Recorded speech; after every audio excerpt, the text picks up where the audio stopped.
जनाब vice chancellor साहब, जनाब आसिफ फारूकी साहब, जनाब साजिद साहब, हमारे दोस्त जो यहाँ प्रोफेसरान हैं, डॉक्टर अबुल कलाम, अफरोज़ आलम, जमाल भाई, तमाम असातिज़ा इकराम, तलबा व तालिबात, बहुत बहुत शुक्रिया कि आपने हमको यहाँ तलब फरमाया। और जब प्रोफेसर अफरोज़ आलम ने कहा कि यहाँ आना है और बोलना है, तो हमारे जहन में फितरी सवाल आया कि आखिर क्यों, हमारी क्या हैसियत है। तो गालिब का शेर आया जहन में कि हम कहाँ के दाना थे, किस फिक्र में यकता थे। फिर चूँकि फ़ारसी से रोब पड़ता है तो वो भी याद आया कि न काजियम, न मुल्ला, न मुहतसिब, न फ़कीह, मुराचे सूद के मने शराब खारा कुनम। फिर इकबाल का शेर याद आया, जो वो सैयद की लोहे तुरबत पे, और ये सर सैयद डे का फंक्शन है, उन्होंने लिखा था कि औरों का है प्याम और मेरा प्याम और है, इश्क के दर्दमंद का तर्ज़े कलाम और है। तायरे ज़ेरे दाम के नाले तो सुन चुके हो तुम, ये भी सुनो कि नाले नग़मे तायरे बाम और है। लेकिन जो अहम तरीन शेर है वो ये है कि रखियो गालिब मुझे इस तल्ख नवाई में मुआफ़, आज कुछ दर्द मेरे दिल में सिवा होता है। वजह ये कि जब प्रोफेसर अफरोज़ आलम ने हमसे कहा कि आना है, हमने कहा क्यों, तो उन्होंने कहा कि टॉक देना है। अब उर्दू यूनिवर्सिटी है, हमने अपने जहन को दौड़ाया कि टॉक के लिए हमारी ज़बान में कौन सा लफ्ज़ है। हंसने की बात नहीं है, हंसने की बात नहीं है, ये मातम का मकाम है कि टॉक के लिए हमारी ज़बान में लफ्ज़ नहीं है उस इस्तिलाही माने में जिसमें हम अभी टॉक दे रहे हैं। बातचीत या गुफ्तगू उस कॉन्सेप्ट को इनकैप्सुलेट नहीं करती है। तो प्रॉब्लम क्या है? प्रॉब्लम यह है कि हमने मुकर्रीन पैदा किए, ख़तीब पैदा किए, जिन्होंने क्या किया, जिन्होंने खुशनुमा अल्फाज के दरिया बहा दिए, बेमानी अल्फाज, खुशनुमा लेकिन बेमानी, अशार पढ़े, जोश दिलाया, जज्बात को बरंगेख्ता किया, आपको इंटरटेन किया, आपने इंजॉय किया, कोई एक्सचेंज नहीं हुआ। उन्होंने आपको प्रोवोक किया, लेकिन आपके थॉट को प्रोवोक नहीं किया, बल्कि आपके दिमाग को और भी ज़्यादा नम्ब कर दिया, आपको डम्ब बना दिया। ये हमारी कौम का एक बहुत ही बड़ा अलमिया है कि पब्लिक स्पीकिंग एक परफॉर्मेंस बन के रह गया है। जैसे कि नाच गाना होता है, मुजरा होता है, मुशायरा होता है, वैसे पब्लिक स्पीकिंग है। ये इस कौम की का एक सानहा है। और ये बात इस हद तक गई कि हमारे यहाँ तसनीफ़ी और तहक़ीक़ी और तख्लीक़ी इल्म की कोई कदर नहीं रही, और जोशीली बातें हमारे खून में हीरोइन की तरह से दौड़ने लगी। अब ये शोला बयानी जो होती है, इसके दो अनासिर हैं। चीखो पुकार कैसे होगी? शायरी, शेर पढ़िए, और मजहब।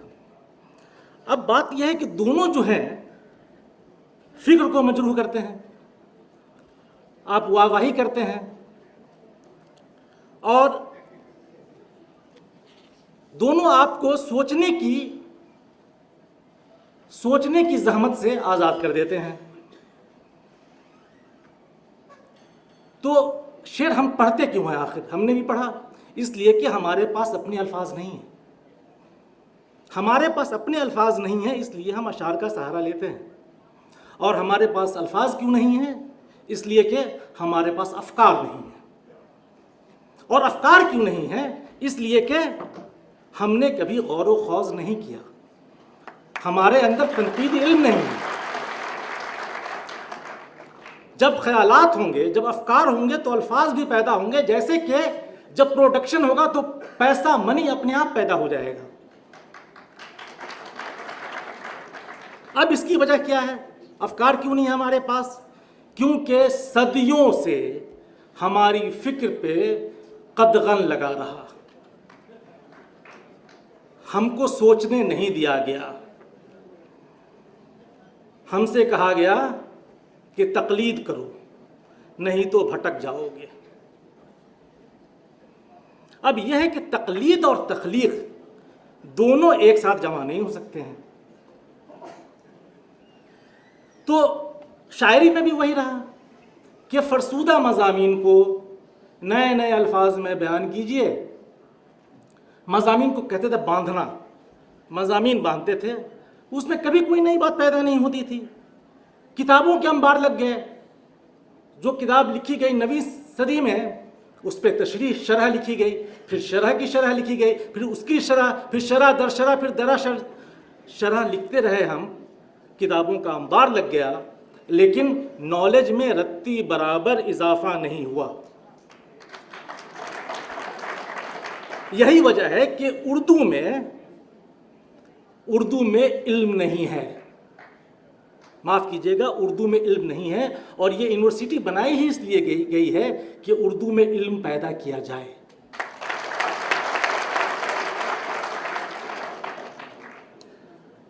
हमारे यहाँ नसरी अदब का मेयार भी जो है वो हमारी शायरी के बराबर का नहीं हो सका। क्यों?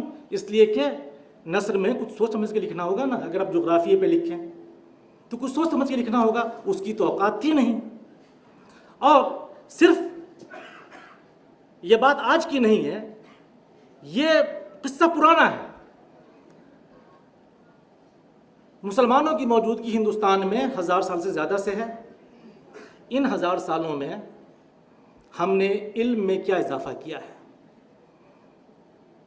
सिर्फ 2 किताबें लिखी गई हैं 1000 सालों में जो कि काबिल कद्र हैं, अल-बिरूनी की किताबुल हिंद और अली हिजवेरी की कश्फुल महजूब। यह भी किताबें तब लिखी गईं जब हुकूमत कायम नहीं हुई थी, आमद थी, पंजाब में लिखी गईं। और अल-बिरूनी तो गजनवी के साथ आया था, वो यहाँ रहा। और आलमी सतह पे देखें तो इब्न खल्दून के बाद, जिसकी मौत हुई है 1407 हिजरी में, कोई अबकरी, कोई जीनियस पैदा नहीं हुआ है। Ibn Khaldun was the last genius which you produced. उसके बाद से कोई पैदा नहीं हुआ है। तो हुआ क्यों ये सब? क्योंकि हमने खुदा की कुदरत पे गौर करने से खुद को भी रोक रखा और कौम को भी मना कर दिया। अब खुदा, अब यहाँ पे कुरान की तिलावत हुई, हालांकि हम ज़ाती तौर पे इससे मुत्तफिक नहीं हैं। जब वो किसी राफेल जहाज़ की पूजा पाठ हो रही थी तो आप लोग मीम्स भेज रहे थे कि क्या हो रहा है। सरकारी इदारे में ये सब नहीं होना चाहिए।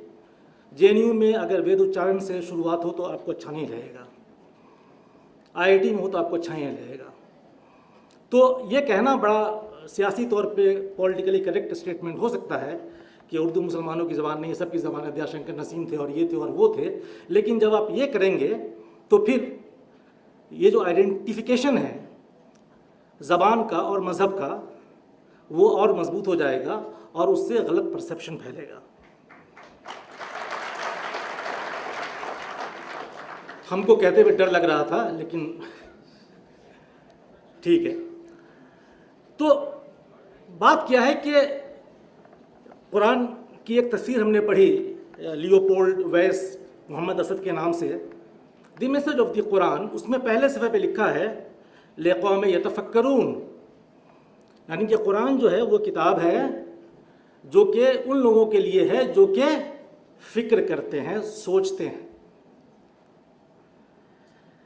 अब वो फ़िक्र क्या करना है कि मीरास में जो पाया हुआ इल्म है उसकी सदाकत को हर लम्हे आप परखिए। मीरास में पाए हुए इल्म, inherited knowledge should be tested every moment. देखिए कि क्या आज भी वो सच है। हो सकता है कि कोई चीज़ 100 साल पहले सच रही हो, आज के सयाक और सबाक में वो चीज़ सच ना हो। क्या वो आज भी मानवीयत रखती है? सच से मुराद ट्रूथ के सेंस में नहीं, मानवीयत के सेंस में। तो तनकीदी नज़र हमारे अंदर पैदा नहीं हो सकी। और तनकीदी नज़र को अल्लामा इकबाल ने क्या कहा है? इब्राहिमी नज़र, इब्राहिमी नज़र। वो इब्राहिमी नज़र क्या है? एक शेर है, जापानी के लिए।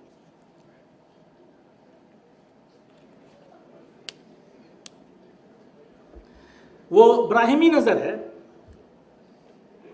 इब्राहिमी नज़र पैदा बड़ी मुश्किल से होती है। हवस छुप छुप कर बना लेती है सीने में तस्वीरें। शायद वज़न गड़बड़ा गया, माफ़ कीजिएगा। लेकिन कुरान में हज़रत इब्राहीम के जो किस्से हैं उसमें 2 किस्सा हम अभी कोट करने जा रहे हैं। पहला किस्सा सूरह अनाम में सूरह नंबर 6 और आयात हैं 76 से लेकर 79 तक की। उसमें यह किस्सा बयान किया गया है कि हज़रत इब्राहीम ने सितारों को उगते देखा और उससे कहा कि शायद यही खुदा हो। फिर सितारे गुरूब हुए, चांद तुलू हुआ। फिर कहा कि फिर चांद भी गुरूब हो गया। फिर सूरज तुलू हुआ और सूरज भी गुरूब हुआ। हज़रत इब्राहीम ने तीनों के बारे में यह कहा कि जो तुलू हो और वो गुरूब हो, जिसकी इब्तिदा हो और इंतहा हो, वो खालिक और फातिर नहीं हो सकता।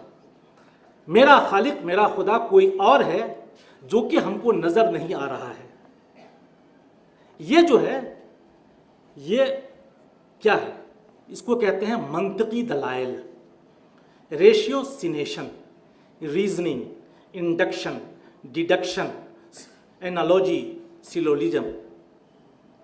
आपने अक्ल से, अक्ल के इस्तेमाल से, रीजनिंग से आप ईमान के मर्तबे तक पहुंचे।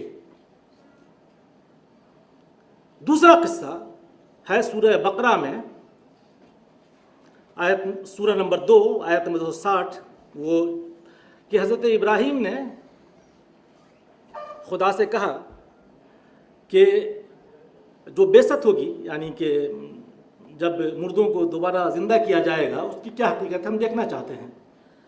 तो खुदा ने कहा तुमको यकीन नहीं है? करने यकीन है, लेकिन फिर भी हम देखना चाहते हैं ताकि मेरे दिल को इत्मीनान हो जाए। तो खुदा ने कहा कि ठीक है, तुम चिड़िया लो और चिड़िया को पहाड़ियों पर डाल दो, फिर बुलाओ, वो चिड़िया आ जाएंगी। तो तफसीर और तर्जुमे में ज़रा फ़र्क है। कुछ लोग कहते हैं कि चिड़िया को काट कर डाल दिया, कुछ लोग कहते हैं चिड़िया को ट्रेन करके डाल दिया और वो चिड़िया आ गई। जो भी है वो चिड़िया, यहाँ पे क्या है? हज़रत इब्राहीम रीजनिंग से ईमान तक पहुँच चुके थे, फिर भी उनको प्रैक्टिकल डेमोन्स्ट्रेशन चाहिए था, वेरिफिकेशन चाहिए था। और खुदा ने इस बात का बुरा नहीं माना। खुदा ने बल्कि रास्ता भी तजवीज़ किया है कैसे करना है, और उन्होंने वो प्रैक्टिकली डिमॉन्स्ट्रेट करके देखा। इसी को कहते हैं ईमान बिल गैब। गैब पर ईमान का मतलब क्या है? कि आप जो चीज़ें देख रहे हैं, जो फिनोमेना है आपके आगे, आप उस पर गौर करें, सोचें और थ्योरी डिराइव करें और ये जान जाएं कि ये तो इतना नज़र आ रहा है और इसके पसे पुष्ट कुछ और भी है। वही है गैब, ईमान बिल गैब इसी को कहते हैं। एब्स्ट्रैक्शन पे ईमान। और एब्स्ट्रैक्शन कहाँ से आता है? दिमाग में डेटा प्रोसेस करने से, राइट? एब्स्ट्रैक्शन आता है दिमाग में डेटा प्रोसेस करने से। साइंस में भी यही होता है। आप ग्रेविटी देखते नहीं हैं, आइंस्टाइन की रिलेटिविटी समझना कोई देखता है क्या? मेंडलीफ एक साइंटिस्ट था, पीरियोडिक टेबल वाला। उसको वो चीज़ें दरियाफ्त नहीं हुई थी, खोजी नहीं गई थी, लेकिन मालूम था कि यहाँ पर वो चीज़ फिट होगी, उसने वो जगह खाली छोड़ दी। ये है बिल गैब कि आपने अक्ल से सोच के, रीजनिंग करके पता लगा लिया कि हाँ ये चीज़ है। यही है ईमान बिल गैब। रेने देकार्ते एक बहुत ही मशहूर फ़लसफ़ी था, जिसका कि आप लोग भी अक्सर कहते होंगे, I think therefore I am, कोजिटो एर्गो सम। मतलब क्या है इसका भाई? एक मतलब इसका सिर्फ ये है कि जो सोचा नहीं वो जिया नहीं। जिंदगी जो है नाम ही है फिक्र का। अगर आपने फिक्र नहीं किया, और उन लम्हात में, जिन लम्हात में आप फिक्र नहीं कर रहे हैं, उन लम्हात में आप मुर्दा हैं।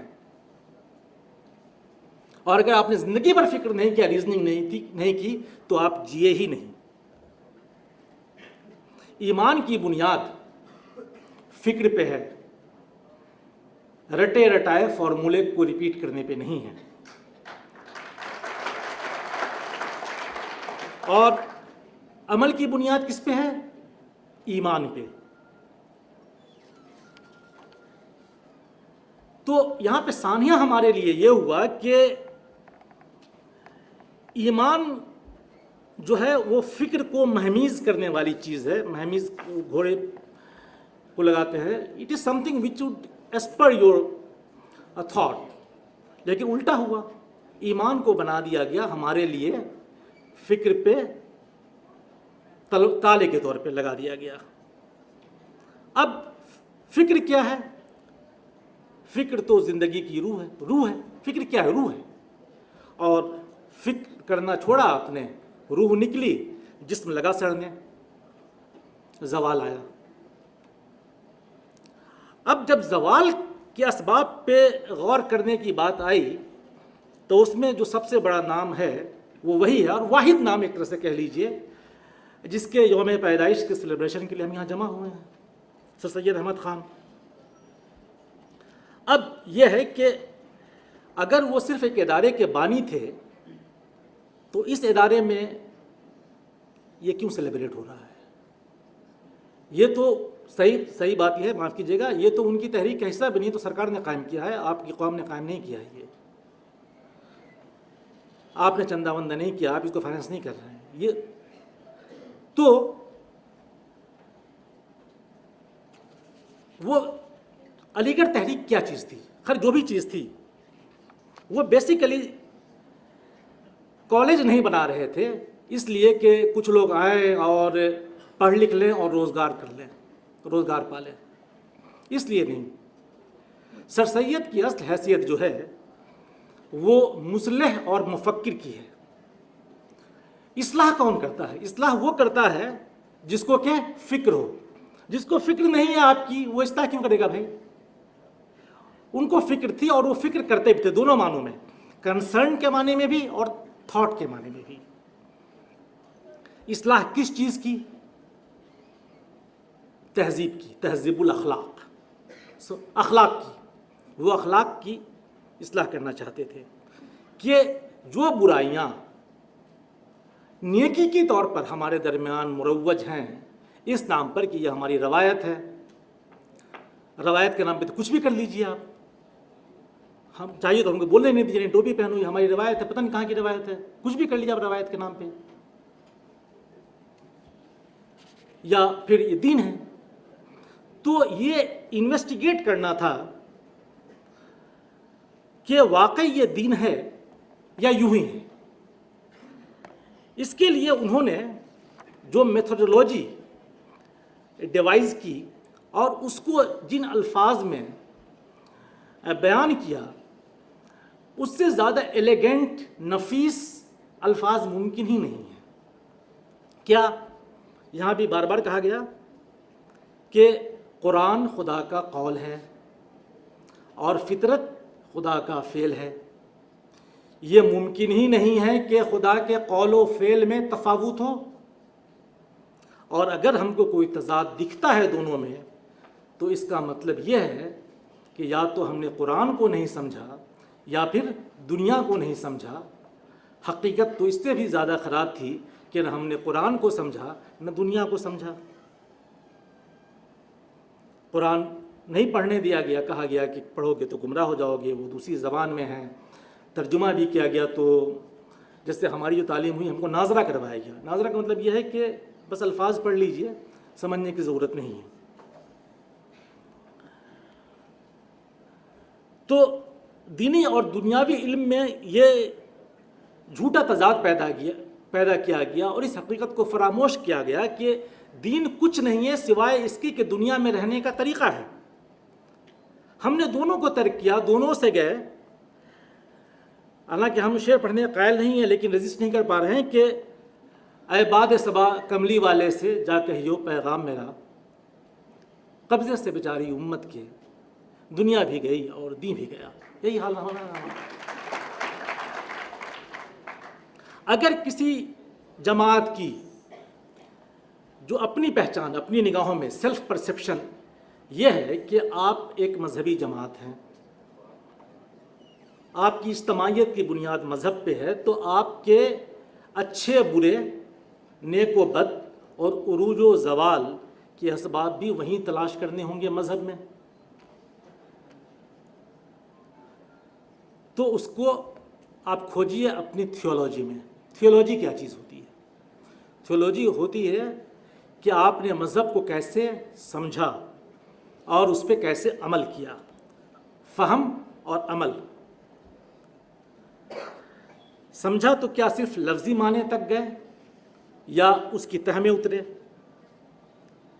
तो sir Syed actually basically he was a religious reformer, religious thinker. वो थियोलॉजी को रिफॉर्म करना चाह रहे थे। और जो किताबें हैं उनकी वो देखिए। अभी जिक्र हुआ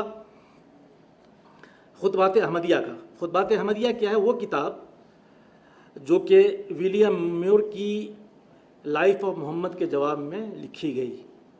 ये सीरत की किताब है और इसमें न सिर्फ उन रकीक इल्ज़ामात की तरदीद की गई जो कि उस किताब में लगाए गए थे और यकीनन वो हमारी अपनी तारीख़ की किताबों से लिए गए थे, बल्कि रसूलुल्लाह की ज़िंदगी की असली मानवियत को दिखाया गया कि इस दौर में रसूल की ज़िंदगी की मानवियत क्या है। और बड़ी किताब तफसीरुल कुरान, कुरान की तफसीर। एक और किताब है तबीनुल कलाम, ये इंजील मुक़द्दस की तफसीर है। कितने लोग इंजील पढ़ते हैं और दूसरे मज़हब की किताब को पढ़ें और सोचें, उस पर तफसीर लिखें। क्या सर सैयद के बाद भी ये मुमकिन हुआ है हमारी कौम में? नहीं। अब ये किताबें हैं कहाँ? आप में से किसी ने ये किताबें देखी हैं, पढ़ी हैं? कहाँ गई ये किताबें? इन किताबों को दफन कर दिया गया। इन किताबों को दफन कर दिया गया क्योंकि इनमें जो फ़िक्र को तहरीक देने वाली बात थी वो थी, और आपको चाहिए था सिर्फ रोज़गार, रोज़ी रोटी। ऑडिटोरियम में आए, शेर पढ़ें, तालियां बजाएं, हो गया। तो अलीगढ़ में किताबें छपनी चाहिए थीं और अलीगढ़ में तो फ्री बंटनी चाहिए थी। इन किताबों को दफन कर दिया गया। यह माना गया कि सर सैयद ने गलत किया था। यही माना कि सर सैयद गलत थे, उस मामले बिल्कुल गलत थे, और हम उनको सेलिब्रेट करेंगे सिर्फ एक मिस्त्री के तौर पे जिसने कि हमको ये कॉलेज बना के दिया। मिस्त्री से ज़्यादा सर सैयद की हैसियत हमारे लिए नहीं है।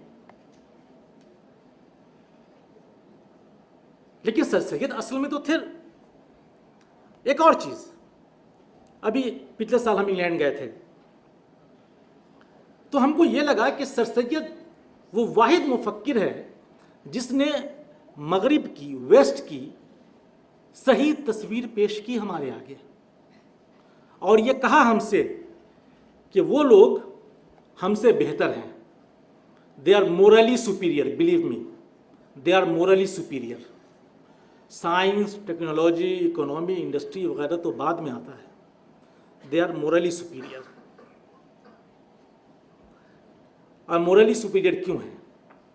इसलिए कि आपकी इस्तिलाह में भले ही वो हक ना हो, लेकिन वो भी जुयाए हक हैं, और वो भी सच्चाई, ईमानदारी और हक की कदर करते उस पर कायम रहते हैं। हुकूमत, बादशाही, इल्म अशिया की जहांगीरी, ये सब क्या हैं? फ़कत एक नुक्ते ईमा की तफसीरें। हर चीज़ वहीं से आती है।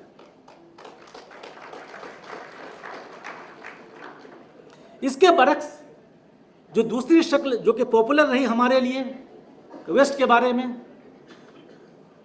कि वहाँ जो है सिर्फ जिनसी बेराहरवी है, शराबखारी है, क़िमारबाजी है,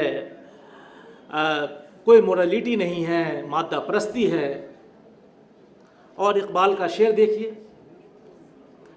तुम्हारी तहजीब अपने खंजर से आप ही खुदकुशी करेगी, जो शाखे नाजुक पे आशियाना बनेगा नापायदार होगा।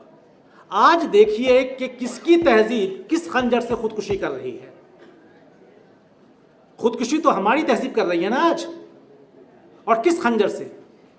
अपने मजहब के खंजर से हम खुदकुशी कर रहे हैं। दीन को बदनाम किया, कौम को बदनाम किया, हर चीज को बदनाम किया, और दुनिया में कहीं मुंह दिखाने के लायक नहीं रहे।